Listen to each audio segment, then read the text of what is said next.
Man, it's Ron. We're turning. It's a rainy day, so welcome to my shop. It's a good place to be. I got another piece of that spalted pecan, and it's about the same size as that other one. Nothing fancy about this one. No, maybe have some bark on it when I get it round, but I'm just gonna do a plain old spalted pecan bowl. So y'all stick with me. Now I do have the center found, and I got one of these Record Power face plates that just sets right on the chuck, so it'll be a little easier this time. So let's get started. You guys are probably getting tired of the same camera angle, but that's all I can do right now until I get my other shop built.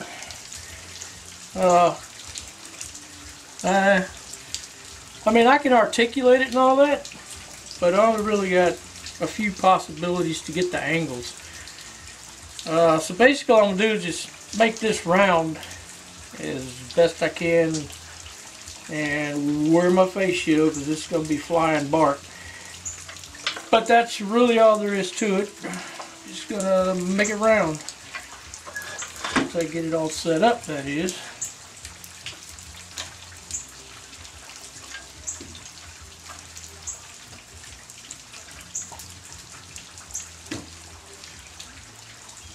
There we go. Yeah. Now I'll get started. So, stick with me.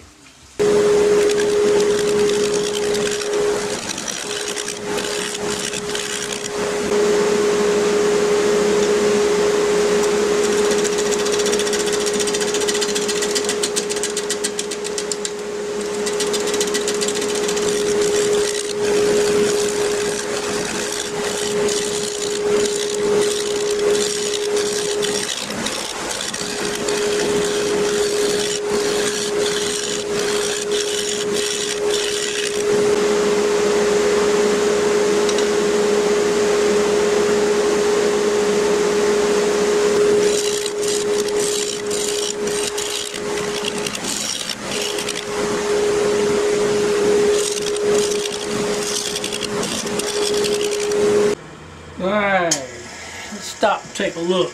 Well, it's not all the way around yet, but I got soft stuff right here. And I'm going to get the shape that I want round-ish. And well, I'm not going to have a choice about the bark this time because it's just coming off. But I got to cut some of this bottom off to get the hard wood so I could make a tenon. So let me finish making it round. I'm close. Once I get it round, I can start peeling it. It's not going to end up very thick. Let's see. Yeah, it's about the same as that other one, 7 inches. This one might end up being 6.5 because the bark right here is, it's not going to be nothing there. So, it's going to be a little bitty bowl. But it's got some challenges because of the soft wood, and I like a challenge. So let me, oh, soft here too. Alright, so this is going to be some wood hardening going on. Let me get back at it.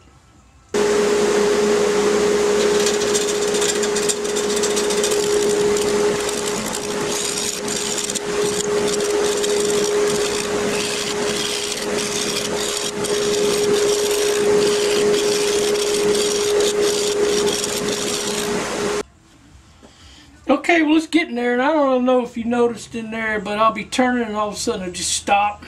Well, this DVR upgrade's got this sensor in there that if you get a big hang or a catch, it'll stop. And pull the tool back away and start going again. So that happened to me about 4 times up. But what it is, you got hardwood and then soft, and then no wood, and then back to hardwood and then soft. And so if you don't keep your tool just right, which I may be having a trouble doing, at least it'll stop it and not jerk it out of your hand. So I like that part.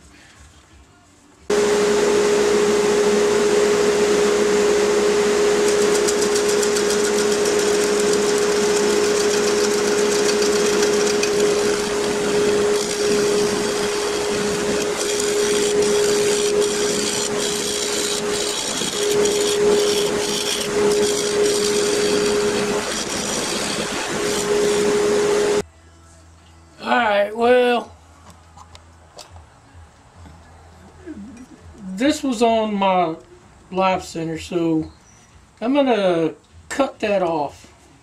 I'm gonna be real careful because the only thing holding it's the screws. But I'm gonna very lightly cut this flat and then I'll run it back up. But I'm definitely gonna stand over here out of the way. So let's do that.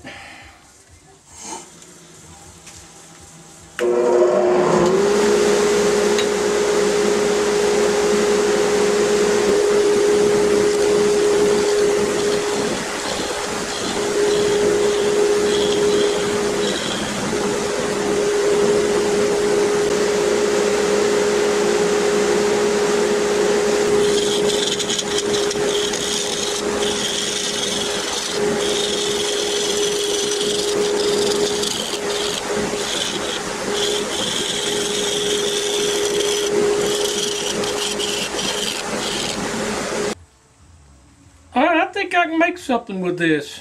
Even though that's not gnarly bark, it is different color and kind of sticks out. And then I got a little bit of bark here. I can leave that on there, just seal it up. I think I'm gonna do that. I mean, I don't want it any smaller, and that's not gonna hurt nothing. In fact, it might even be a dip here once I hollow the inside out, which is kind of cool. I like that. So I'm going to stick with this shape and this configuration and get it all hardened up, and like right in here needs a hardener, and I need to super glue that. This is all hard down here now, so I'm good, and I got a little softness through here, so wood hardener coming up. Alright, now this is men wax wood hardener and a sponge. So I'm going to daub it on there in the soft spots, and it's going to take a little bit of this stuff to really penetrate, and I gotta wait. Can't really do much until this stuff dries, and that take a while. So that's all I really can do. Just splotch it on there. Well, the wood hardener ain't dry yet, but man, one thing it did do is I got a lot of little hairs sticking up everywhere. It raised that grain out. So when I sand it, it's going to be nice. And it got milky on me for some reason, but it kind of wipes off. So, but it ain't dry. And I gotta wait. Alright, it's dry. So I'm gonna, this is super sharp. Put it on my 350 grit CBN wheel.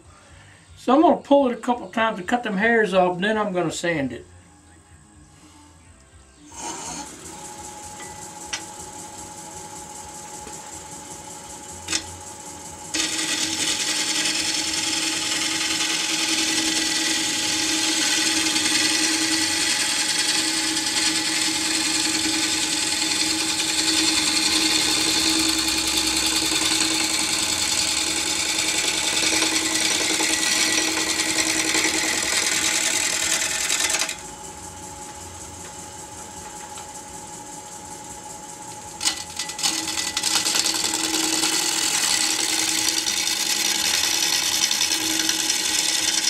Nice and easy.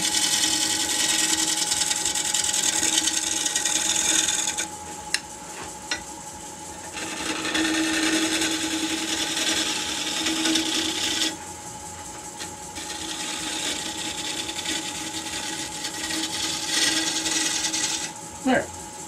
Now I'll sand it and I'll come back.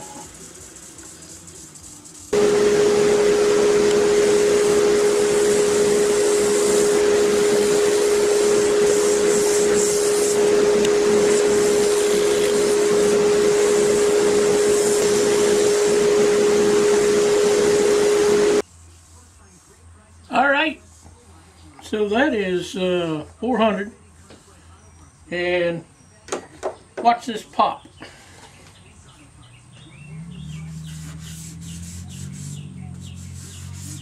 I'll put my dark paste on there. I love this stuff. It's good.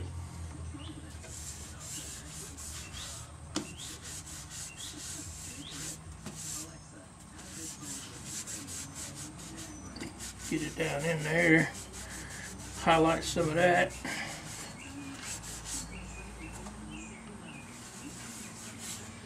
Now I'll tell you, it's hard to sand by hand because this thing will beat you coming around and around and around. But looking good. I like it. This one was almost too rotten, but I got it in time. So let's get that rubbed on. Hear that? That hurts.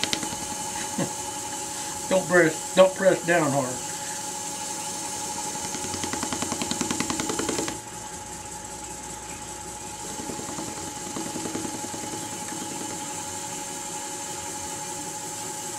Anyway, we rub that off of there, and then I'll put some lacquer-based sanding sealer on it. Okay, that's one coat. And this is going to be one of them pieces that sucks it up as fast as you can put it on there. So I'm going to let it completely dry and hit it again. And I'm just using thinned out lacquer sealer. So it's going to be fun getting this one polished up. We'll see. Wow, this is a sponge. I ain't got no shiny stuff on it yet. It's still sucking it up. That's 4 coats. 4.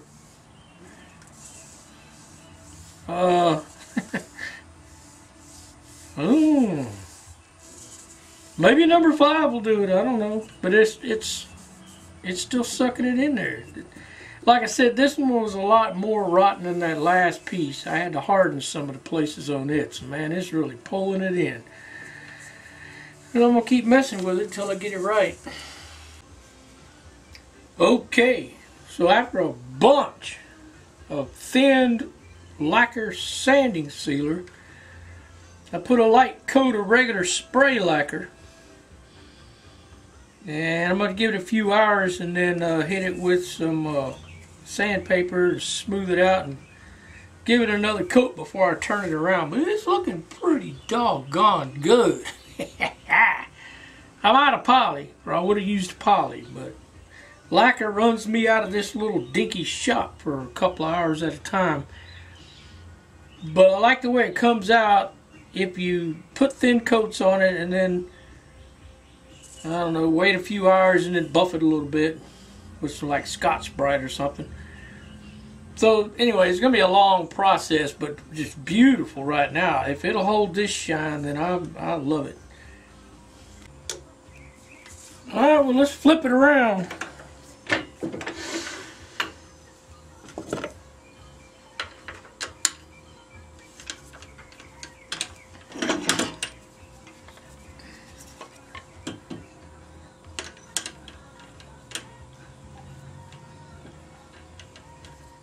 Come on, baby. Come on. Get in there. There we go.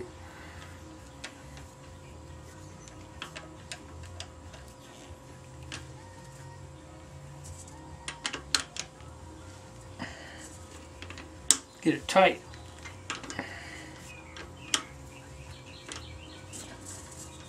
Alright.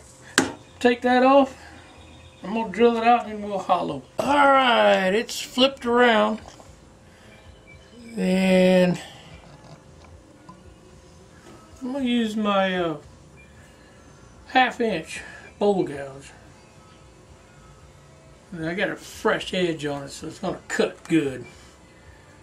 So 700 is a good number. So let's go.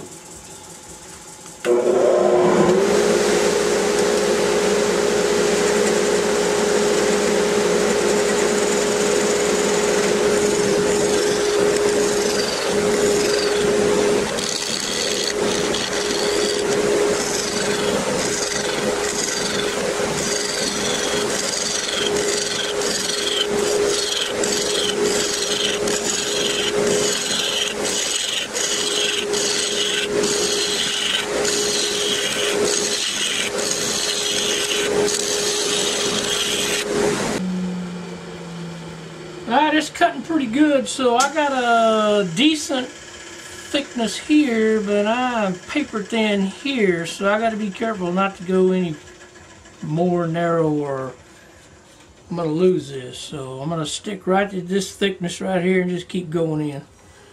It's going pretty quick. I'll be back.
Well, it's just sanding now. I still got my edge here, a little skinny edge. Still got an edge here. I'll bevel it. So, bunch of sanding and I'll be back. Alright, I got it sanded now. I'm doing a little Yorkshire in my black paste. It's smooth. I did good.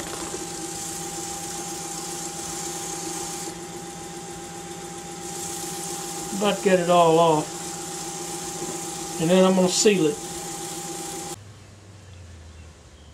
Alright, so that's one coat, and it's sucking it up. Look at all the holes. I don't know if you can see them on the camera, but there's hundreds of holes in here. Little tiny holes. Anyway, I'm going to let it dry. I'll come back, cut the back off. Alright, another fun day.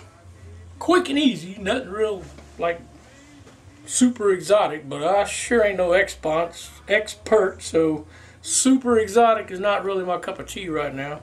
I'm learning, but here it is. I haven't cut the bottom off yet, but y'all seen me do that a bunch of times.